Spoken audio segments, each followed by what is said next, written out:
I met a gypsy. Man, I don't know that I guess you guys do talk about your old boy a lot, but I don't know that people understand the level of savage that he is. Like, to be the coach, technically, to put you guys through, obviously it's like in collaboration with Johnny O, but it's like, how many kids do you know where their dad is just like this overbearing dickhead that is causing nothing but problems, and like, he needs this and he needs that, and blah, blah, blah. Like, the kid can't do no wrong. It's always the team's fault. It's everyone else, and that it's like, you've probably seen it. You've probably had some experience with people like that, around you guys since you've been in America. But it's like, I just don't think people understand the level of G that your old boy is, and the role that he plays in like keeping the train on the tracks with you two. Yeah, no, exactly. And as we speak right now is because, I got a little bit of a story. This is how gnarly that is. So our mechanics have to drive like 100 miles or something each day to go to work in, where's the, I forgot where the Riverside? Honda workshop is. Like, it's it's not Riverside. It's like up, like close to like Los Angeles. Yeah. I know it. I forgot the name. I've gone brain dead. But yeah, it's like it's a good long drive. Like, some days are 3 hours there. Some days, if they're lucky, an hour and a half or two. And the boys, like, we lost one guy because it was such a long drive, and obviously they have a missus at home getting pissed, like spending so long away from home. And we almost lost our engine guy, but we didn't really made sure we didn't want to lose him because he really is really good.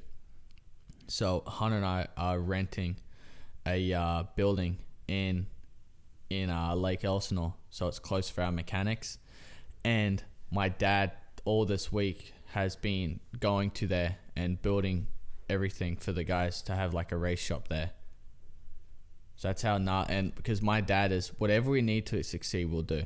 He's if we need to get a workshop here, if that's going to help us succeed in life, yes, we get it.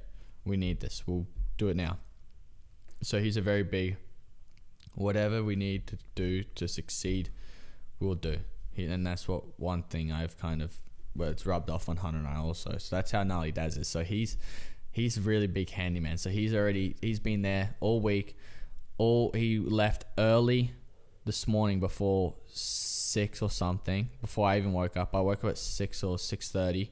He was already gone, already in Lake Elsinore, going to build more stuff for the boys, set up air compressor, paint the roof again or something, the second coat, or all these little things just to help us succeed more and make the boys' life easier with travels, because obviously they have effect on us also because they're our mechanics. So they don't have to spend so much time away. They're happy. They're going to want to work because they're closer. They're a lot happier. They don't have to worry about their missus complaining about getting home so late. And this keeps that whole team wanting more. And it shows that, hey, we're not here just for ourselves. Yeah. You're part of our team, and we're gonna look after you guys. Is basically what we're kind of getting to. It's like, if you need this to help you to do your job better, we'll do it. And dad more so controls that side of stuff. Hunter and I are just kind of like the money person, like, this is the card kind of thing. But that's what we're like, and Dazzy's a lot like that. He is, whatever we need to do to succeed, we'll do. And that's just how gnarly Daz is. He's did like all last year, that 83 compound, Chad Reed's old place. He was prepping the tracks plus mechanicking for 2 guys, for Hunter and I. And he was there from early, probably the first guy out there and the last guy leaving, because he would prep the track, water the track, then clean our bikes, obviously make sure everything's good on those, and he spent all day out there. Thankfully now it's actually people out there doing that job for him, so he has a little easier now, thankfully, because the guy worked his ass off. But he's terrible because he's always looking for work, so he's horrible. Even if when he's home, he's looking for something to work. So, but yeah, Daz is gnarly. You know what he's not looking for? The spotlight. He doesn't want any of it. He doesn't give a fuck about being the man. He doesn't give a fuck about people knowing who he is. Doesn't give a fuck about any of that.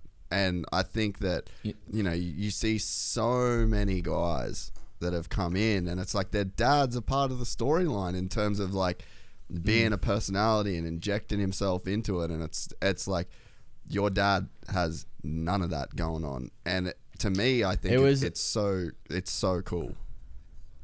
Yeah, no, it's funny because my dad is so hard on Hunter and I that when I won an ADAC championship in Germany, and because I rode so bad in that last one, he'd even put the championship jerseys we made.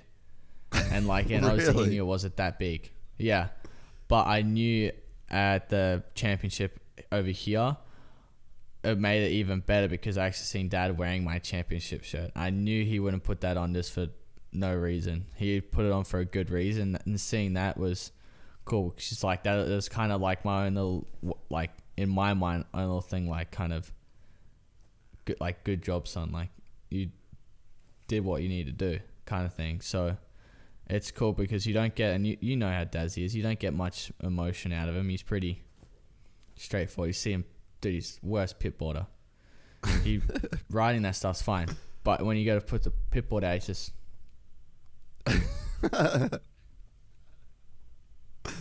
Hey, the straight face, baby. It sucks because you don't know if, dude, it sucks because like you might put in a good lap, you feel like it's a good lap, and you just got that emotion. It's a straight faces. It's like, sick, Daz, thanks. A little bit now, he's starting to loosen up a bit. Like we'll look at him, like if we do something cool, we'll look at him. He might go like do thumbs up or something like that. But he's pretty. Don't show too much emotion. Well, I mean, the thing is that like, you know, this is the sucky thing. I mean, hey, I want that shit too with the podcast. I want people to be like, hey man, great job, you're doing so great. Yeah. But it's like, hey, if I suck, I kind of need to know. Like the people that do the best in life are the ones that like live in the truth. Like, what's the truth? What's actually going on right now? Am I doing good? Exactly. Cool. I'm doing good. Thank you. I don't need much more than that. Am I doing shit? Give me the truth. All right, I suck. Cool. I'll try and figure it out and do better. You know what I mean? So it's like, yeah, you want exactly. No. Sometimes it feels nice to get the little pat on the bum, but at the end of the day, as long as someone's giving you the truth, that is, you know, that's the most that you can want from someone, and that's kind of what you get from your old boy. Yeah. It's cool because Dad's always told us, like he's said a couple times, like, I don't need to tell you a good job. There's already enough people say that you're doing a good job. I'm gonna be here to tell you if you're doing something wrong and fix it. And when he does, and the cool thing is because he never does say good job a lot. When he does say good job, I either say good job swapper or good job, like, you know, you did a good job. Like it's a better, means a lot more than someone else coming up, like 10,000 people coming up and saying good, oh, you're an awesome like you did awesome. Like, yeah, that like kind of just getting that like respect from like the dad, just like kind of saluting this, like, good job. Like, it's cool.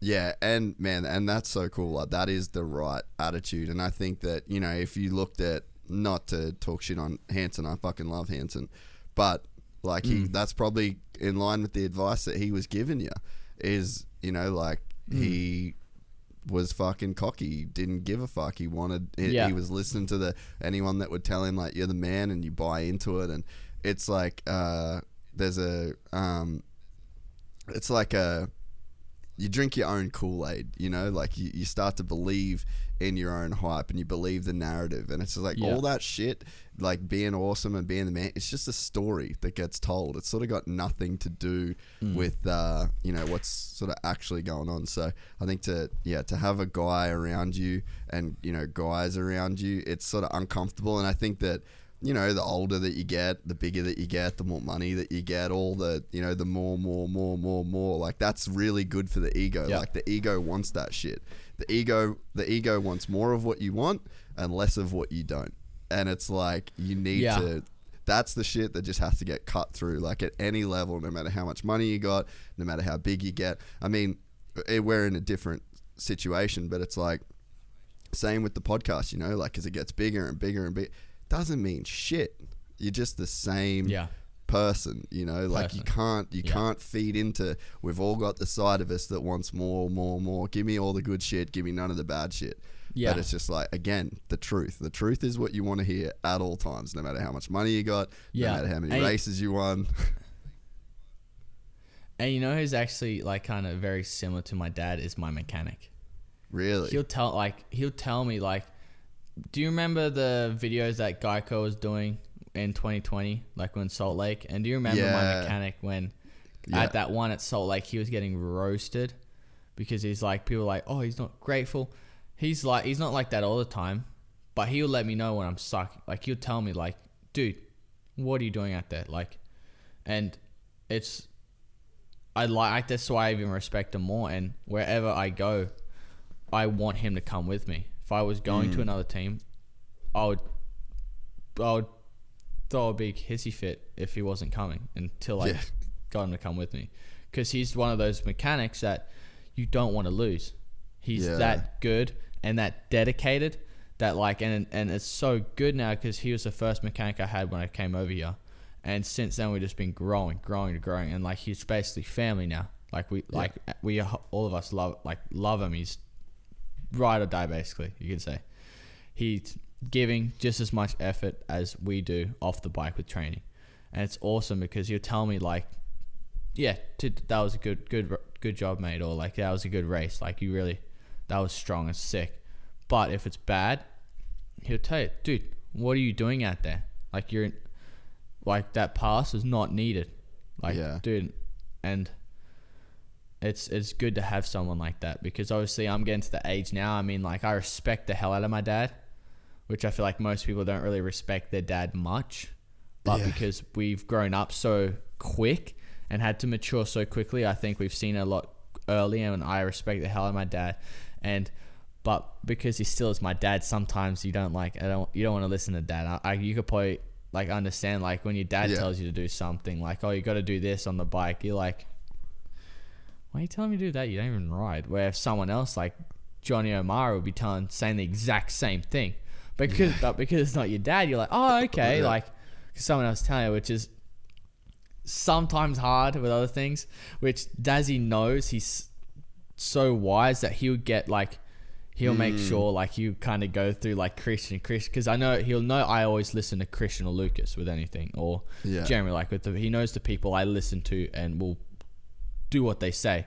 So he'll kind of go around through Christian, get them to tell me, or like Lucas and that stuff. So he knows how it is, because obviously like everyone's been a teenager, a kid where they had a dad and didn't want to listen to him, because he's like the best dad out there, I feel like, with knowing your side, his side, the boundaries on how to get information to you. Like he's very smart, which sucks with some things, but he always finds out somehow, like with anything. And it's cool, and I respect the hell out of him, because without him, I wouldn't be sitting here. Let's just say that. I wouldn't be sitting here without him. Nah, I totally agree. If Mumsy and Dazzy didn't get on that night. Do you know where it was? Yeah. Did I ever tell you the story? Nah. Do you want to know? what? Yeah, I know. They told you the story. What? Yeah. Oh, dude, hectic. I'm good. Dazzy's Thanks. a G. I did not know this. I'm good. Thanks. I was gonna say. I'm like, oh, I didn't. You can keep that information. I don't need to know this. Okay. It was in the start shack at Coolum. That's why you're so good in the sand, Jet. Nah, that's fucked up. I shouldn't say that. Sorry, Daz. Sorry, Emma. That's not cool, bro. I forget what I was going to say. I was about to like go somewhere, and then you fucked me up. If you enjoyed this content, please like and subscribe. And to listen to the full 3-hour podcast, search Gypsy Tales in your favorite podcast platform, or click the link in the description below. Gypsy Gang.